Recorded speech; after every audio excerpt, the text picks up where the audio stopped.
ওয়াল মাহরুম, ধনীদের উপরে গরিবদের হক রয়েছে আল্লাহ পাক বলেছেন। এবং হক দুই গুণো মানুষ, যেমন এক গুণো মানুষ হলো যাচনা করে এবং এক গুণো মানুষ যাচনা করে না। এবং যারা যাচনা করে ওদেরকে মানুষ চিনে, কিন্তু যাচনা যারা করে না ওরা তো ভিতরে ভিতরে খাদে, কিন্তু কেউ চিনতে পারে না, পরিচয় করতে পারে না।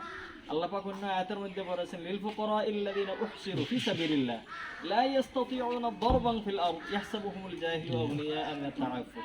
আল্লাহ কইরা আল্লাহ পাকে ফরমায় তারা জমিনে আটিয়া বিচরণ করে না, বেড়ায় না, তারা কিন্তু সহ্য করে বসে থাকে। আল্লাহ পাকে রব্বুল আলামিন আমার এক ভাই নবীর বাইরে পাঠাইছেন যে আল্লাহ পাক উনি তালাশ করে করে এই ধরনের মানুষের বাছাই করে করে দেওয়া হচ্ছে।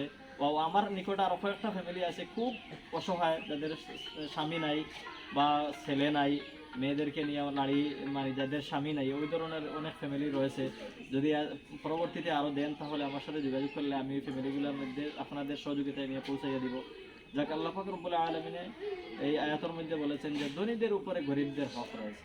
এবং আল্লাহ পাক যে আমাদেরকে মাল দিয়েছেন, আমরা এটা মনে করি না, আমি আমার কথা বলতেছি যে আমি মনে করি না যে এটা শুধু আমার মাল।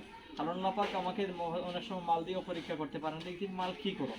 আর যদি আমরা এই ভালো পথে এই দুর্যোগ অবস্থায় যদি বন্যার কষ্ট মানুষের হাতে যদি আমরা খাবারগুলো পৌঁছাই দিই, প্রয়োজনীয় সাবান বা ওদের যতটুকু যে যে জিনিস প্রয়োজন আছে ওগুলো যদি প্রয়োজনের সময় আমরা দিতে পারি, তাহলে অন্য সময় দেওয়ার চাইতে মনে হয় হাজার গুণ বেশি আল্লাহ পাকে সওয়াব দান করবেন আশা করা যায়। এজন্য আমরা এই যে যতগুলা দিয়েছি বা আরো দেওয়ার চেষ্টা করবো ইনশাল্লাহ। আরো অনেক মানুষ রয়েছে, এটা তো মানে হাজার হাজার লক্ষ লক্ষ মানুষ ইনশাআল্লাহ। আল্লাহ পাক আমাদের আরো দেওয়ার তৌফিক দেন। আমিন আমিন।